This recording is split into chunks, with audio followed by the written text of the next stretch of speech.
તમને એક્ઝામ પહેલાં મોટો લેખ આપવામાં આવે છે અને એક્ઝામમાં એમાંથી નિબંધ લખવો પડે છે. પણ સાચી પ્રોબ્લેમ શું છે? વાંચો છો પણ લખી શકતા નથી. તો આજે હું તમને એક એવી સિમ્પલ રીત શીખવીશ જે પછી કોઈ પણ લેખમાંથી નિબંધ લખવો ઇઝી થઈ જશે. આજે આપણે શીખવાના છીએ લેખ કેવી રીતે વાંચવો, કેવી રીતે સમજવો, કેવી રીતે શોર્ટ નોટ્સ બનાવવી અને અંતે નિબંધ કેવી રીતે લખવો અને સમજવા માટે આપણે એક એક્ઝામ્પલ લઈશું. સૌપ્રથમ એક વાત ક્લિયર કરો. નિબંધ લખવો એટલે રટ્ટો મારવો નહીં અને કોપી કરવું પણ નહીં. નિબંધ લખવો એટલે સમજવું, વિચારવું, પોતાના શબ્દોમાં રજૂ કરવું. ઘણા સ્ટુડન્ટ સીધું લખવા બેસી જાય છે અને ત્યાં જ અટકી જાય છે. સૌપ્રથમ લેખ વાંચવો. શાંતિથી એક ફ્લોમાં દરેક લાઈન યાદ કરવાની નથી, ફક્ત સમજવાનું છે. હવે વાંચ્યા પછી વિચારવું, વિષય શું છે, મુખ્ય વિચાર શું છે. જો આ સમજાઈ ગયું તો અડધું કામ પૂરું. હવે સૌથી ઇમ્પોર્ટન્ટ સ્ટેપ, 5 થી 6 પોઈન્ટ્સ લખો, ફક્ત કીવર્ડ્સ. આ નોટ્સ તમારું બેઝ છે. હવે નોટ્સ પરથી લખવું શરૂઆત, મુદ્દા પ્રમાણે બોડી અંત. પોતાના શબ્દોમાં લખવું. એકવાર લખવાથી પરફેક્ટ નહીં બને, ફરી લખો, સુધારો. હવે એક્ઝામ્પલ સમજીએ.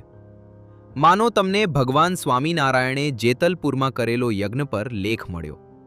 તમે શું કરશો? સ્ટેપ 1 વાંચશો. સ્ટેપ 2 વિચારશો. હવે વિચારશો ટોપિક જેતલપુરમાં થયેલો યજ્ઞ. આઈડિયા, ધાર્મિક મહત્વ અને સમાજ પર અસર. સ્ટેપ 3 નોટ્સ લખશો. જેતલપુર યજ્ઞની તૈયારીઓ, ભગવાન સ્વામિનારાયણે કરેલી લીલાઓ અને મુખ્ય પ્રસંગો જેમ કે ગંગામાને થયેલો અનુભવ વગેરે. ધાર્મિક મહત્વ, ભક્તોએ કેવી રીતે લાભ લીધો, ક્યારે બન્યો હતો આ પ્રસંગ વગેરે. લાભ, પછી સત્સંગમાં તેની કેવી અસર પડી. હવે ધ્યાન આપો. તમારે આખો લેખ યાદ કરવાની જરૂર નથી. આ 5 પોઈન્ટ્સ પરથી તમે સરળ નિબંધ લખી શકો. હવે સૌથી મોટી ભૂલો, આખો લેખ રટ્ટો મારવો, સીધું કોપી કરવું, નોટ્સ વગર લખવું. આ 3 ભૂલ ટાળો. ચાલો ફરીથી યાદ કરીએ. વાંચવું, વિચારવું, નોટ્સ બનાવવું, લખવું. આ સિમ્પલ પ્રોસેસ છે. યાદ રાખો, સીધું લખશો તો અટકશો, નોટ્સ બનાવશો તો લખી જશો.